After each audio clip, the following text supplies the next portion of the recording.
Tu écoutes l'épisode 78 du podcast S'élever en même temps que son enfant. Dans l'épisode d'aujourd'hui, je vais te partager ce que sont réellement les blagues. Quelles sont les blagues qui sont drôles à faire avec ton enfant aujourd'hui, jour de sortie du podcast, où nous sommes le 1er avril, le jour où on fait tous des blagues, le fameux poisson d'avril.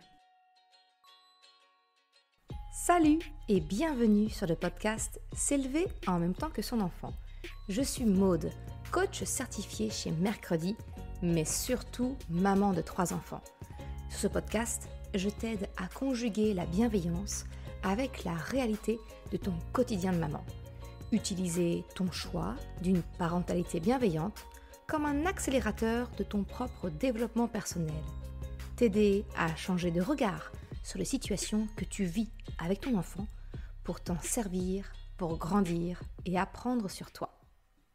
Salut! Je suis contente de te retrouver aujourd'hui pour un nouvel épisode du podcast. Aujourd'hui, jour de sortie de l'épisode, nous sommes le 1er avril.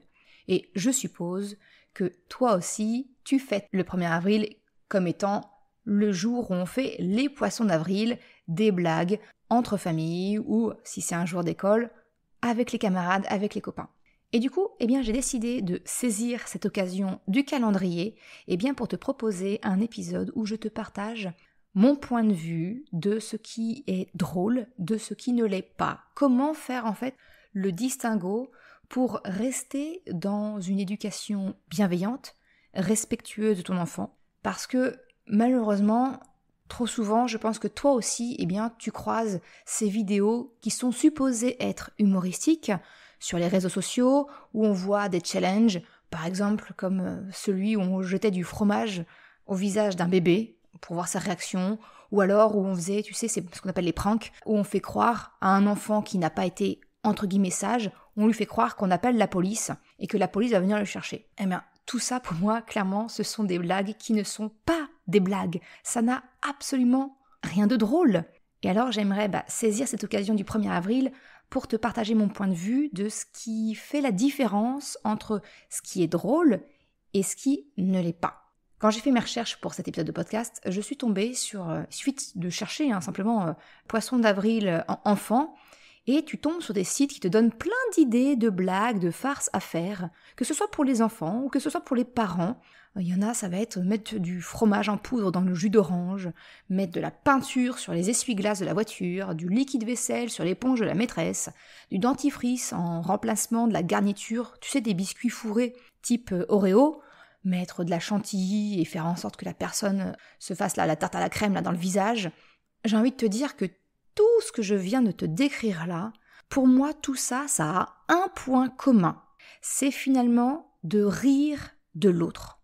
Rire de la réaction de l'autre personne. Et très généralement, l'autre, lui, il ne va pas rigoler de la situation.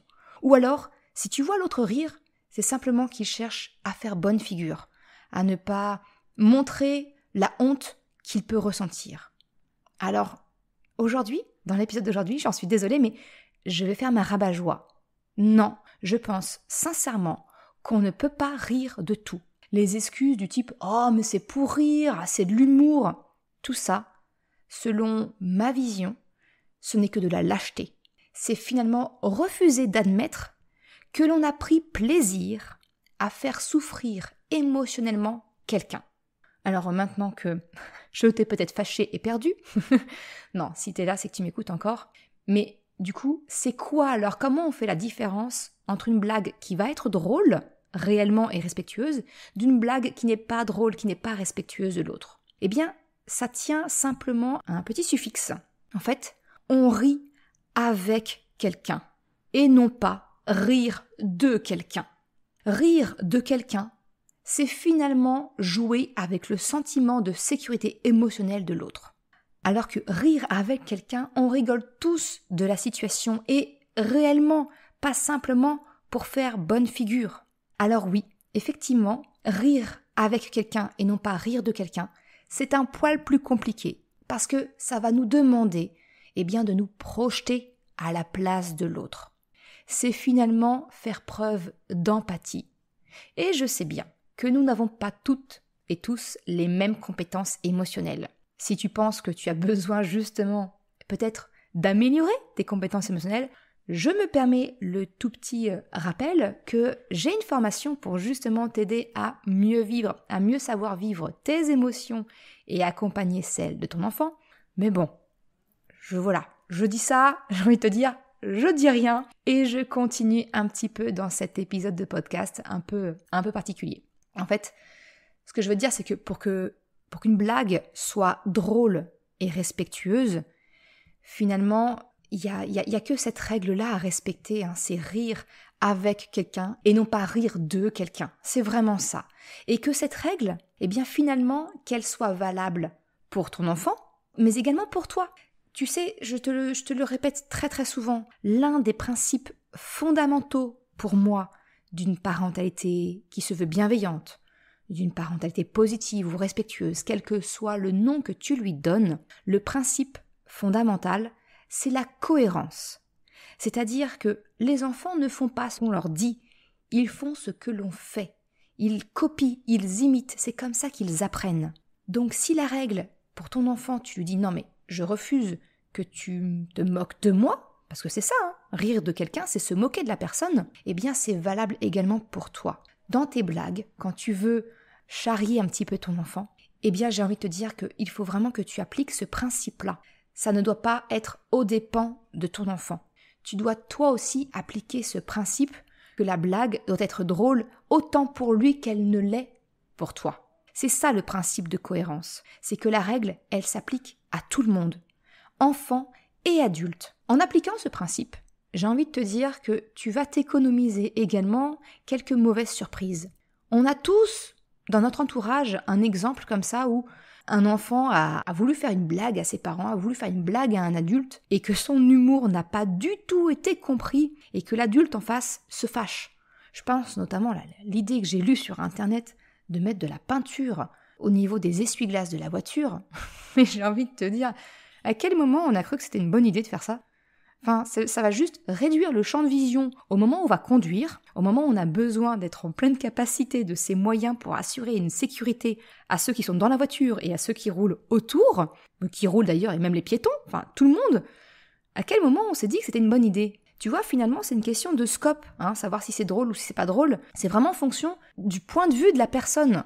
Eh bien, à partir du moment où tu apprends à ton enfant qu'une blague doit être drôle pour tout le monde, pour lui-même, mais également pour celui qui est visé par la blague, ben j'ai envie de te dire que tu vas t'affranchir de toutes ces fantaisies, de toutes ces tentatives d'humour qui n'en sont absolument pas. Parce que ça va chercher à faire rire aux dépens de quelqu'un, ça va peut-être créer, comme le coup de la peinture sur le pare-brise, ça va peut-être créer, tu vois, ça va créer des situations dangereuses.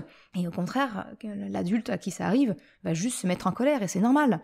Je pense également à cette suggestion de mettre du liquide vaisselle sur l'éponge d'un professeur des écoles.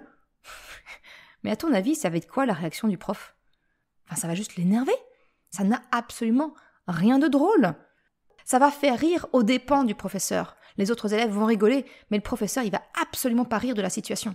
Donc tu vois, à partir du moment où tu appliques ce principe très très simple, on rit avec quelqu'un et non pas aux dépens de quelqu'un, et que ce principe s'applique et aux enfants et aux adultes, eh bien c'est un excellent apprentissage pour ton enfant. Il va comprendre qu'effectivement, les règles, elles s'appliquent à tout le monde et ça va vraiment te permettre de t'assurer de transmettre ce qu'est le véritable humour à ton enfant.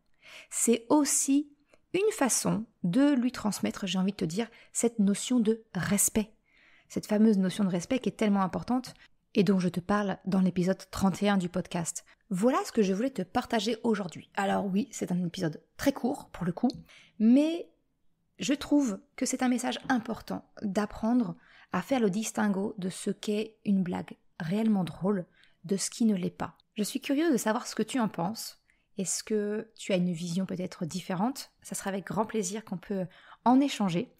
Moi, pour te donner une indication, j'ai décidé que pour ce 1er avril, eh bien, ce seront des petites paires d'yeux mobiles. Tu sais, c'est les petits autocollants là, avec les yeux qui bougent, que je vais m'amuser à coller dans le frigo. Comme ça, quand mes enfants vont se réveiller et vouloir prendre leur petit déjeuner, eh bien, tous les aliments du frigo vont les regarder avec des drôles de yeux. Tu vois, ça, pour moi, c'est une blague drôle, parce que c'est communicatif, ce n'est pas humiliant. Mon enfant, quand il va l'ouvrir, va être surpris, mais il va rigoler, et il va rigoler en même temps. On va pas rire de lui, on va juste rire de la situation, de voir tous ces petits aliments qui prennent vie dans le frigo et qui vont nous regarder avec leurs grands yeux, grands ouverts. Voilà un petit peu ce que je voulais te partager. Merci d'avoir écouté cet épisode jusqu'à la fin. Tu retrouveras les liens mentionnés en description de l'épisode ou bien dans sa retranscription sur le site merrecredi.com. Si tu as aimé cet épisode, s'il t'a été utile, je t'invite à le partager, à en parler autour de toi. Ou, si le cœur t'en dit, de me laisser un commentaire et une note de 5 étoiles sur Apple Podcast ou Spotify. Cela me permet de faire connaître le podcast et m'encourage à progresser. Un grand merci à celles et ceux qui prennent le temps de le faire ou de m'envoyer un message privé si leur plateforme d'écoute ne le permet pas. Je te souhaite une excellente journée, après-midi, soirée, quel que soit le moment où tu écoutes et je te dis à la semaine prochaine pour un nouvel épisode. Ciao!